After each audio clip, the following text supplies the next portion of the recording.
तृतीय अध्याय 27वां श्लोक। प्रकृतेः क्रियमाणानि गुणैः कर्माणि सर्वशः अहंकार विमूढात्मा कर्ता अहम इति मन्यते। प्रकृतेः क्रियमाणानि गुणैः कर्माणि सर्वशः। जिस समष्टि शक्ति से शरीर वृक्ष आदि पैदा होते और बढ़ते जाते हैं, गंगा आदि नदियाँ प्रवाहित होती हैं, मकान आदि पदार्थों में परिवर्तन होता है, उसी समष्टि शक्ति से मनुष्य की देखना, सुनना, खाना, पीना आदि सब क्रियाएं होती हैं। परंतु मनुष्य अहंकार से मोहित होकर अज्ञानवश एक ही समष्टि शक्ति से होने वाली क्रियाओं के दो विभाग कर लेता है। एक तो स्वतः होने वाली क्रियाएं जैसे शरीर का बनना, भोजन का पचना इत्यादि, और दूसरी ज्ञान पूर्वक होने वाली क्रियाएं जैसे देखना, बोलना, भोजन करना इत्यादि। ज्ञान पूर्वक होने वाली क्रियाओं को मनुष्य अज्ञानवश अपने द्वारा की जाने वाली मान लेता है। प्रकृति से उत्पन्न गुणों सत्व, रज और तम का कार्य होने से बुद्धि, अहंकार, मन, पंच महाभूत, 10 इंद्रियां और इंद्रियों के शब्द आदि 5 विषय, ये भी प्रकृति के गुण कहे जाते हैं।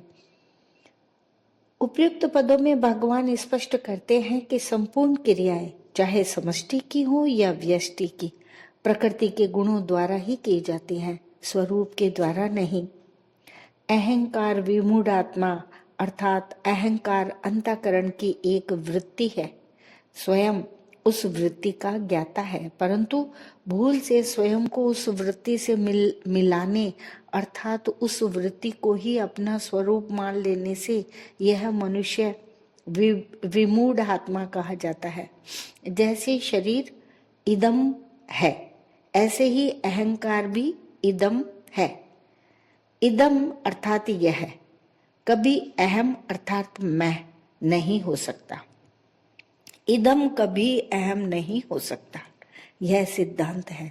जब मनुष्य भूल से इदम को अहम अर्थात यह को मैं मान लेता है, तब वह अहंकार विमूढ़ आत्मा कहलाता है। यह माना हुआ अहंकार उद्योग करने से नहीं मिटता, क्योंकि उद्योग करने में भी अहंकार रहता है। माना हुआ अहंकार मिटता है अस्वीकृति से अर्थात न मानने से। विशेष बात यह है कि अहम 2 प्रकार का होता है। पहला वास्तविक आधार रूप अहम, जैसे मैं हूं, अपनी सत्ता मात्र बताना। अवास्तविक अर्थात माना हुआ अहम, जैसे मैं शरीर हूं। वास्तविक अहम स्वाभाविक एवं नित्य, अवास्तविक अहम अस्वाभाविक एवं अनित्य होता है। अतः वास्तविक अहम विस्मृत तो हो सकता है पर मिट नहीं सकता, और अवास्तविक अहम प्रतीत तो हो सकता है पर टिक नहीं सकता। मनुष्य से भूल यह होती है कि वह वास्तविक अहम अपने स्वरूप को विस्मृत करके अवास्तविक अहम मैं शरीर हूं को ही सत्य मान लेता है। कर्ता अहमेति मन्यते अर्थात यद्यपि संपूर्ण कर्म सब प्रकार से प्रकृति जन्य गुणों के द्वारा ही किए जाते हैं, तथापि अहंकार से मोहित अंतःकरण वाला ज्ञानी मनुष्य कुछ कर्मों का कर्ता अपने को मान लेता है, कारण कि वह अहंकार को ही अपना स्वरूप मान बैठता है। अहंकार के कारण ही मनुष्य शरीर, इंद्रियां, मन आदि में मैंपन का कर लेता है और उन शरीर आदि की क्रियाओं का कर्ता अपने को मान लेता है। यह विपरीत मान्यता मनुष्य ने स्वयं की है, इसलिए इसको मिटा भी वही सकता है। इसको मिटाने का उपाय है इसे विवेक विचार पूर्वक न मानना, क्योंकि मान्यता से ही मान्यता कटती है। एक करना होता है और एक न करना। जैसे करना क्रिया है, ऐसे ही न करना भी क्रिया है। सोना, जागना, बैठना, चलना, समाधिस्थ होना आदि सब क्रियाएं हैं।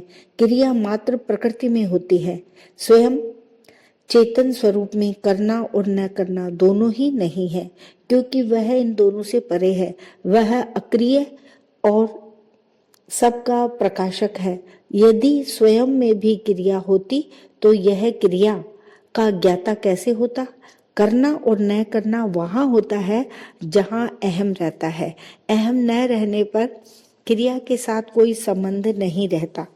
करना और न करना दोनों जिससे प्रकाशित होते हैं, उस अक्रिय तत्व में मनुष्य मात्र की स्वाभाविक स्थिति है। परंतु अहम के कारण मनुष्य प्रकृति में होने वाली क्रियाओं से अपना संबंध मान लेता है। प्रकृति अर्थात जड़ से माना हुआ संबंध ही अहम कहलाता है। विशेष बात यह है कि जिस प्रकार समुद्र का ही अंश होने के कारण लहर और समुद्र में जातीय एकता है, अर्थात जिस जाति की लहर है उसी जाति का समुद्र है, उसी प्रकार संसार का ही अंश होने के कारण शरीर की संसार से जातीय एकता है। मनुष्य संसार को तो मैं नहीं मानता, पर भूल से शरीर को मैं मान लेता है। जिस प्रकार समुद्र के बिना लहर का अपना कोई स्वतंत्र अस्तित्व नहीं है, उसी प्रकार संसार के बिना शरीर का अपना कोई अस्तित्व नहीं है। परंतु अहंकार से मोहित अंतःकरण वाला मनुष्य जब शरीर को मैं मान लेता है, तब उसमें अनेक प्रकार की कामनाएं उत्पन्न होने लगती हैं। जैसे मुझे स्त्री, पुत्र, धन आदि पदार्थ मिल जाए, लोग मुझे अच्छा समझे, मेरा आदर सम्मान करें, मेरे अनुकूल चलें इत्यादि। उसका इस ओर ध्यान ही नहीं जाता कि शरीर को अपना स्वरूप मानकर मैं पहले से ही बंधा बैठा हूँ। अब कामनाएं करके और बंधन बढ़ा रहा हूँ, अपने को और विपत्ति में डाल रहा हूँ। साधन काल में मैं प्रकृति जन्य गुणों से सर्वथा अतीत हूँ, ऐसा अनुभव न होने पर भी जब साधक ऐसा मान लेता है, तब उसे वैसा ही अनुभव हो जाता है। इस प्रकार जैसे वह गलत मान्यता करके बंधा था, ऐसे ही सही मान्यता करके मुक्त हो जाता है, क्योंकि मानी हुई बात न मानने से मिट जाती है, यह सिद्धांत है। इसी बात को भगवान ने नैव किंचित करोमीति युक्तो मन्येत तत्त्ववित्, इन पदों में मन्येत पद से प्रकट किया है कि मैं करता हूँ। इस अवास्तविक मान्यता को मिटाने के लिए मैं कुछ भी नहीं करता, ऐसी वास्तविक मान्यता करनी होगी। मैं शरीर हूँ, मैं करता हूँ आदि असत्य मान्यताएं भी इतनी दृढ़ हो जाती हैं कि उन्हें छोड़ना कठिन मालूम देता है। फिर मैं शरीर नहीं हूँ, मैं करता हूँ आदि सत्य मान्यताएं दृढ़ कैसे नहीं होंगी, और एक बार दृढ़ हो जाने पर फिर कैसे छूटेंगी? परिशिष्ट भाव ये है कि संपूर्ण क्रियाएं जड़ विभाग में ही होती हैं। चेतन विभाग में कभी किंचित मात्र भी कोई क्रिया नहीं होती। अहंकार से अंतःकरण मोहित होने के कारण अज्ञानी मनुष्य मैं करता हूँ ऐसा मान लेता है। अहंकार से अंतःकरण मोहित होने का तात्पर्य है अपरा प्रकृति के अंश अहम के साथ अपना संबंध मान लेना, अर्थात अहम को अपना स्वरूप मान लेना कि यही मैं हूँ। इसी को तादात्म्य कहते हैं। अपने को कर्ता मानने वाला तो चेतन है, पर वह जड़ अहम को अपना स्वरूप मान लेता है। तात्पर्य है कि अहम को अपना स्वरूप मानने वाला, अपने को एक देशीय मानने वाला स्वयं परमात्मा का अंश है। उस स्वयं में कर्तापन संभव ही नहीं है। वास्तव में स्वयं शरीर से मिल सकता ही नहीं। शरीरस्थो अपि कौन्ते न करोति न लिप्यते, पर मनुष्य मिला हुआ मान लेता है। कर्ता अहमिति मन्यते, वास्तव में तादात्म्य होता नहीं, प्रत्युत तादात्म्य माना जाता है। तात्पर्य है कि स्वयं कर्ता बनता नहीं, केवल अविवेक पूर्वक अपने में कर्तापन की मान्यता कर लेता है। मन्यते। अपने को कर्ता मानते ही उस पर शास्त्रीय विधि निषेध लागू हो जाते हैं और उसको कर्म फल का भोक्ता बनना पड़ता है। स्वरूप में कोई क्रिया नहीं होती। स्वरूप अर्थात स्वयं। क्रिया वही होती है जहां कुछ खाली जगह हो। सर्वथा ठोस स्वरूप में क्रिया कैसे हो सकती है?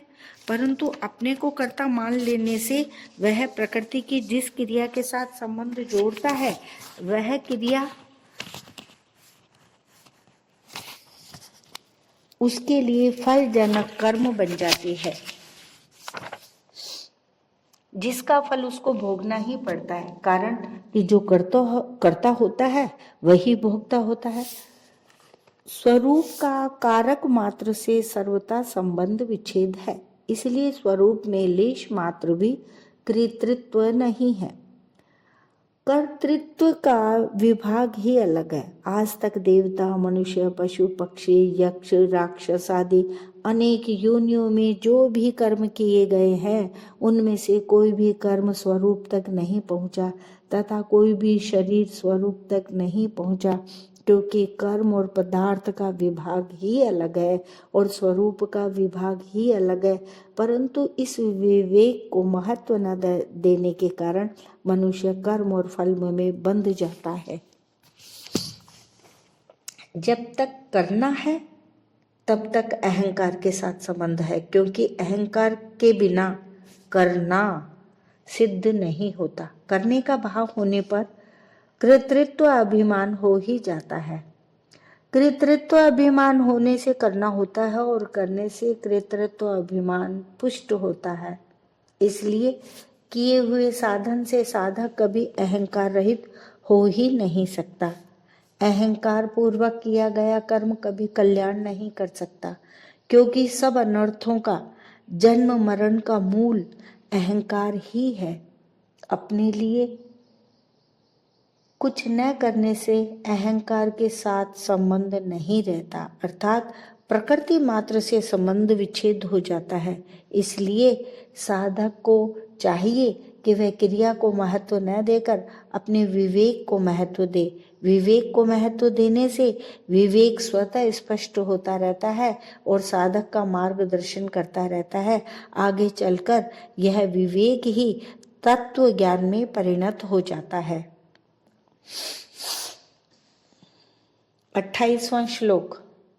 तत्ववित्तु महाबाहो गुण कर्म विभागयोः गुणा गुणेषु वर्तन्त इति मत्वा न सज्जते। तत्ववितु महाबाहो गुण कर्म विभागयोः। पूर्व श्लोक में वर्णित अहंकार विमूढ़ आत्मा से तत्वज्ञ महापुरुष को सर्वथा भिन्न और विलक्षण बताने के लिए यहाँ तू पद का प्रयोग हुआ है। सत्व, रज और तम ये तीनों गुण प्रकृति जन्य हैं। इन तीनों गुणों का कार्य होने से संपूर्ण सृष्टि त्रिगुणात्मिका है। अतः शरीर, इंद्रिया, मन, बुद्धि, प्राणी, पदार्थ आदि सब गुणमय ही हैं। यही गुण विभाग कहलाता है। इनसे होने वाली क्रिया कर्म विभाग कहलाती है। गुण और कर्म अर्थात पदार्थ और क्रियाएं निरंतर परिवर्तनशील है। पदार्थ उत्पन्न और नष्ट होने वाले हैं तथा क्रियाएं आरंभ और समाप्त होने वाली हैं। ऐसा ठीक ठीक अनुभव करना ही गुण और कर्म विभाग को तत्व से जानना है। चेतन में कभी कोई क्रिया नहीं होती, वह सदा निर्लिप्त निर्विकार रहता है, अर्थात उसका किसी भी प्राकृत पदार्थ और क्रिया से संबंध नहीं होता।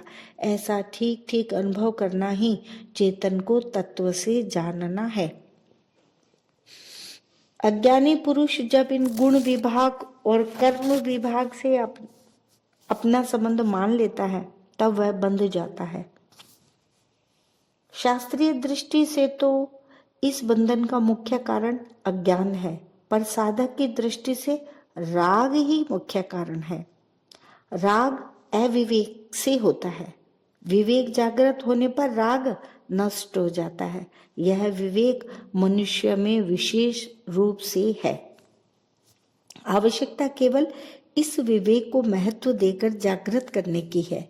अतः साधक को विशेष रूप से राग को ही मिटाना चाहिए। तत्व को जानने की इच्छा रखने वाला साधक भी अगर गुण और कर्म से अपना कोई संबंध नहीं मानता तो वह भी गुण विभाग और कर्म विभाग को तत्व से जान लेता है। चाहे गुण विभाग और कर्म विभाग को तत्व से जाने, चाहे स्वयं को तत्व से जाने, दोनों का परिणाम एक ही होगा। गुण कर्म विभाग को तत्व से जानने का उपाय। पहला उपाय है, शरीर में रहते हुए भी चेतन तत्व सर्वथा अक्रिय और निर्लिप्त रहता है। प्रकृति का कार्य इदम कहा जाता है। इदम कभी अहम नहीं होता। जब यह मैं नहीं है तब यह में होने वाली क्रिया मेरी कैसे हुई? तात्पर्य है, शरीर इंद्रियां मन बुद्धि आदि सब प्रकृति के कार्य हैं और स्वयं इनसे सर्वथा असंबद्ध निर्लिप्त है। अतः इनमें होने वाली क्रियाओं का कर्ता स्वयं कैसे हो सकता है? इस प्रकार अपने को पदार्थ एवं क्रियाओं से अलग अनुभव करने वाला बंधन में नहीं पड़ता। सब अवस्थाओं में नैव किंचित करोमि इति, मैं कुछ भी नहीं करता हूं, ऐसा अनुभव करना ही अपने को क्रियाओं से अलग जानना अर्थात अनुभव करना है। दूसरा उपाय क्या है? देखना, सुनना, खाना पीना आदि सब क्रियाएं हैं और देखने सुनने आदि के विषय, खाने पीने की सामग्री आदि सब पदार्थ हैं। इन क्रियाओं और पदार्थों को हम इंद्रियां जानते हैं। इंद्रियों को मन से, मन को बुद्धि से, बुद्धि को माने हुए अहम से जानते हैं। यह अहम भी एक सामान्य प्रकाश से प्रकाशित होता है। वह सामान्य प्रकाश ही सबका ज्ञाता, सबका प्रकाशक और सबका आधार है। अहम से परे अपने स्वरूप को कैसे जाने? गाढ़ निद्रा में यद्यपि बुद्धि अविद्या में लीन हो जाती है, फिर भी मनुष्य जागने पर कहता है कि मैं बहुत सुख से सोया। इस प्रकार जागने के बाद मैं हूं का अनुभव सबको होता है। इससे सिद्ध होता है कि सुषुप्ति काल में भी अपनी सत्ता थी। यदि ऐसा ना होता तो मैं बहुत सुख से सोया, मुझे कुछ भी पता नहीं था, ऐसी स्मृति या ज्ञान नहीं होता। स्मृति अनुभवजन्य होती है। अतएव सबको प्रत्येक अवस्था में अपनी सत्ता का अखंड अनुभव होता है। किसी भी अवस्था में अपने अभाव का अनुभव नहीं होता कि मैं नहीं हूं, इसका अनुभव नहीं होता। जिन्होंने माने हुए अहम से भी संबंध विच्छेद करके अपने है का बोध कर लिया है, वे तत्वविद कहलाते हैं। अपरिवर्तनशील परमात्म तत्व के साथ हमारा स्वतः सिद्ध नित्य संबंध है। परिवर्तनशील प्रकृति के साथ हमारा संबंध वस्तुतः है नहीं, केवल माना हुआ है। प्रकृति से माने हुए संबंध को यदि विचार के द्वारा मिटाते हैं तो उसे ज्ञान योग कहते हैं, और यदि वही संबंध पर हितार्थ कर्म करते हुए मिटाते हैं तो उसे कर्म योग कहते हैं। प्रकृति से संबंध विच्छेद होने पर ही योग होता है, अन्यथा केवल ज्ञान और कर्म ही होता है। अतः प्रकृति से संबंध विच्छेद पूर्वक परमात्मा से अपने नित्य संबंध को पहचानने वाला ही तत्वविद है। गुणा गुणेषु वर्तन्ते, अर्थात प्रकृति जन्य गुणों से उत्पन्न होने के कारण शरीर, इंद्रियां, मन, बुद्धि आदि भी गुण ही कहलाते हैं और इन्हीं से संपूर्ण कर्म होते हैं। अविवेक के कारण अज्ञानी पुरुष इन गुणों के साथ अपना संबंध मानकर इनसे होने वाली क्रियाओं का कर्ता अपने को मान लेता है, परंतु सामान्य प्रकाश अर्थात चेतन में अपनी स्वतः सिद्ध स्थिति का अनुभव होने पर मैं करता हूं ऐसा भाव आ ही नहीं सकता। रेलगाड़ी का इंजन चलता है अर्थात उसमें क्रिया होती है, परंतु खींचने की शक्ति इंजन और चालक के मिलने से आती है। वास्तव में खींचने की शक्ति तो इंजन की ही है, पर चालक के द्वारा संचालन करने पर ही वह गंतव्य स्थान पर पहुंच पाता है। कारण कि इंजन में इंद्रिया मन बुद्धि नहीं है, इसलिए उसे इंद्रिया मन बुद्धि वाले चालक की जरूरत पड़ती है। परंतु मनुष्य के पास शरीर रूप इंजन भी है और संचालन के लिए इंद्रिया मन बुद्धि भी। शरीर, इंद्रिया, मन, बुद्धि ये चारों एक सामान्य प्रकाश से सत्ता स्फूर्ति पाकर ही कार्य करने में समर्थ होते हैं। सामान्य प्रकाश अर्थात ज्ञान का प्रतिबिंब बुद्धि में आता है। बुद्धि के ज्ञान को मन ग्रहण करता है, मन के ज्ञान को इंद्रियां ग्रहण करती हैं और फिर शरीर रूप इंजन का संचालन होता है। बुद्धि, मन, इंद्रियां, शरीर ये सब के सब गुण हैं और इन्हें प्रकाशित करने वाला अर्थात इन्हें सत्ता स्फूर्ति देने वाला स्वयं इन गुणों से असंबद्ध निर्लिप्त रहता है।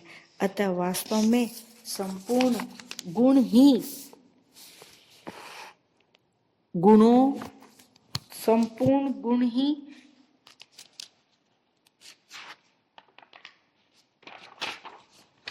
गुणों में बरत रहे हैं। श्रेष्ठ पुरुष के आचरणों का सब लोग अनुसरण करते हैं, इसलिए भगवान ज्ञानी महापुरुष के द्वारा लोक संग्रह कैसे होता है इसका वर्णन करते हुए कहते हैं कि जिस प्रकार वह महापुरुष संपूर्ण गुण ही गुणों में बरत रहे हैं, ऐसा अनुभव करके उनमें आसक्त नहीं होता, उसी प्रकार साधक को भी वैसा ही मानकर उनमें आसक्त नहीं होना चाहिए। प्रकृति पुरुष संबंधी मार्मिक बात क्या है? प्रकृति और पुरुष आकर्षण सदा सजातीयता में ही होता है। जैसे कानों का शब्द में, त्वचा का स्पर्श में, नेत्रों का रूप में, जिह्वा का रस में और नासिका का गंध में आकर्षण होता है। इस प्रकार पांचों इंद्रियों का अपने अपने विषयों में ही आकर्षण होता है। एक इंद्रिय का दूसरी इंद्रिय के विषय में कभी आकर्षण नहीं होता। तात्पर्य यह है कि एक वस्तु का दूसरी वस्तु के प्रति आकर्षण होने में मूल कारण उन दोनों की सजातीयता है। आकर्षण प्रवृत्ति एवं प्रवृत्ति की सिद्धि सजातीयता में ही होती है। विजातीय वस्तुओं में न तो आकर्षण होता है, न प्रवृत्ति होती है और न प्रवृत्ति की सिद्धि ही होती है।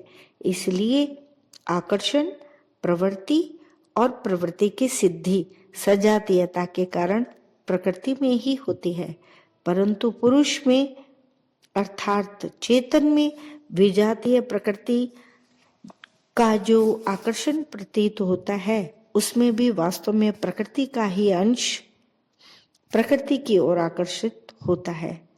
करने और भोगने की क्रिया प्रकृति में ही है, पुरुष में नहीं।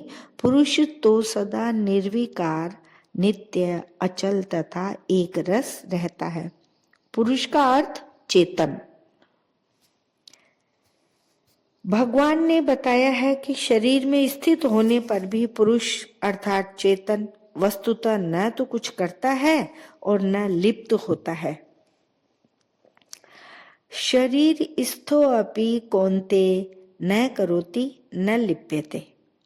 पुरुष तो केवल प्रकृतिस्थ होने अर्थात प्रकृति से तादात्म्य होने के कारण सुख दुखों के भोक्तृत्व में हेतु कहा जाता है। पुरुषः सुख दुःखानां भोक्तृत्वे हेतु रुच्यते और पुरुषः प्रकृतिस्थो ही भुक्ते प्रकृतिजान गुणान। तात्पर्य यह है कि यद्यपि संपूर्ण क्रियाओं की सिद्धि और आकर्षण प्रकृति में ही होता है, तथापि प्रकृति से तादात्म्य होने के कारण पुरुष मैं सुखी हूँ, मैं दुखी हूँ ऐसा मानकर भोक्तृत्व में हेतु बन जाता है। कारण कि सुखी दुखी होने का अनुभव प्रकृति में हो ही नहीं सकता। प्रकृति अर्थात जड़, प्रकृति के बिना केवल पुरुष चेतन सुख दुख का भोक्ता बन ही नहीं सकता।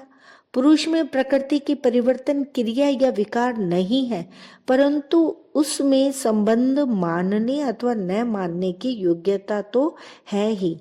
वह पत्थर की तरह जड़ नहीं, प्रत्युत ज्ञान स्वरूप है। यदि पुरुष में अर्थात चेतन में संबंध मानने अथवा न मानने की योग्यता नहीं होती, तो वह प्रकृति से अपना संबंध कैसे मानता? प्रकृति से संबंध मानकर उसकी क्रिया को अपने में कैसे मानता और अपने में कर्तृत्व और भोक्तृत्व कैसे स्वीकार करता? संबंध को अपना मानना अथवा न मानना भाव है, क्रिया नहीं। पुरुष में संबंध जोड़ने अथवा न जोड़ने की योग्यता तो है, पर क्रिया करने की योग्यता उसमें नहीं है। क्रिया करने की योग्यता उसी में होती है जिसमें परिवर्तन होता है, अर्थात विकार होता है।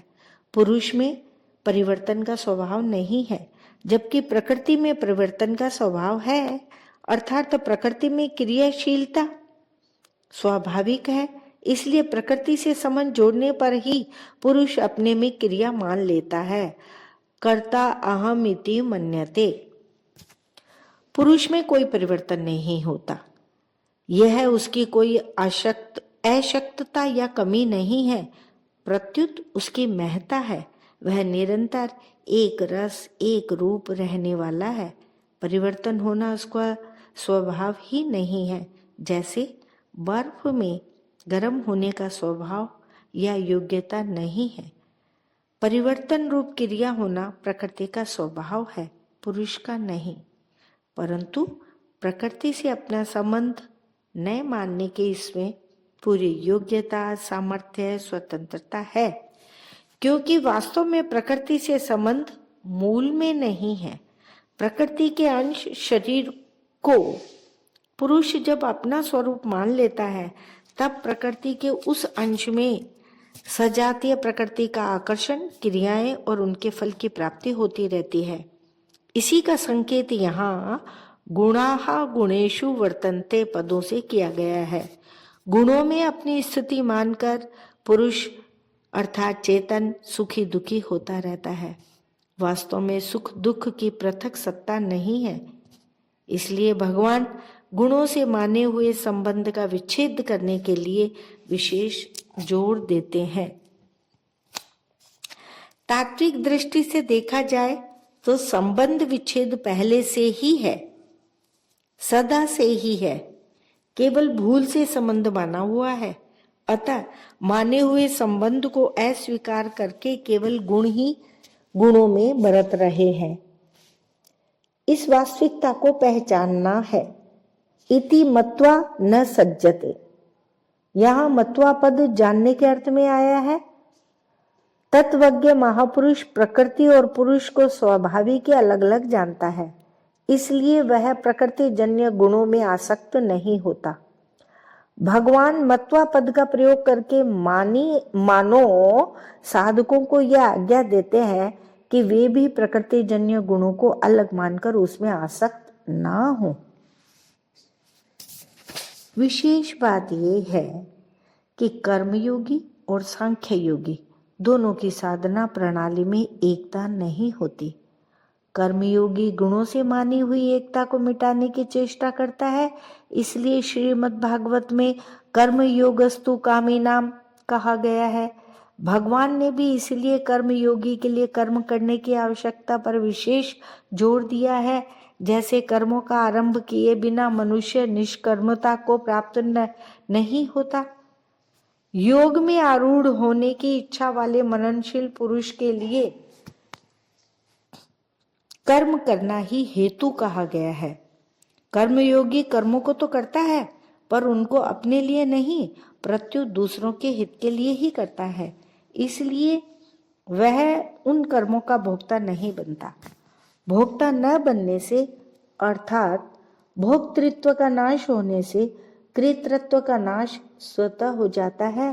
तात्पर्य यह है कि कृतृत्व में जो कर्तापन है वह फल के लिए ही है। फल का उद्देश्य न रहने पर कृतृत्व नहीं रहता, इसलिए वास्तव में कर्म योगी भी कर्ता नहीं बनता। सांख्य योगी में विवेक विचार की प्रधानता रहती है। वह प्रकृति जन्य गुण ही गुणों में बरत रहे हैं ऐसा कहकर अपने को उन क्रियाओं का कर्ता नहीं मानता।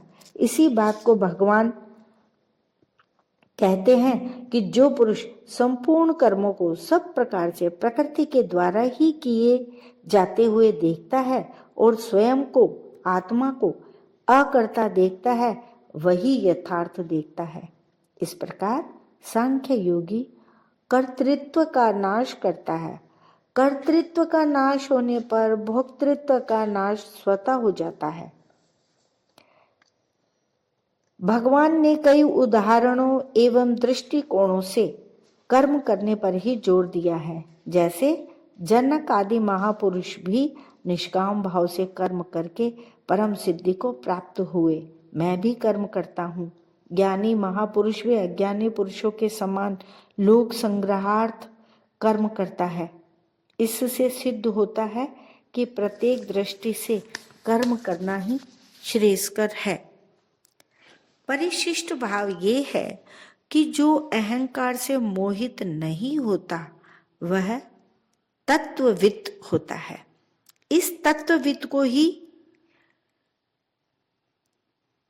तत्वदर्शी कहा है। तत्ववित् गुण विभाग और कर्म विभाग में अर्थात पदार्थ और क्रिया से सर्वथा अतीत हो जाता है। जब तक साधक का संसार के साथ संबंध रहेगा तब तक वह तत्ववित् नहीं हो सकता। कारण कि संसार के साथ संबंध रखते हुए कोई संसार को जान ही नहीं सकता।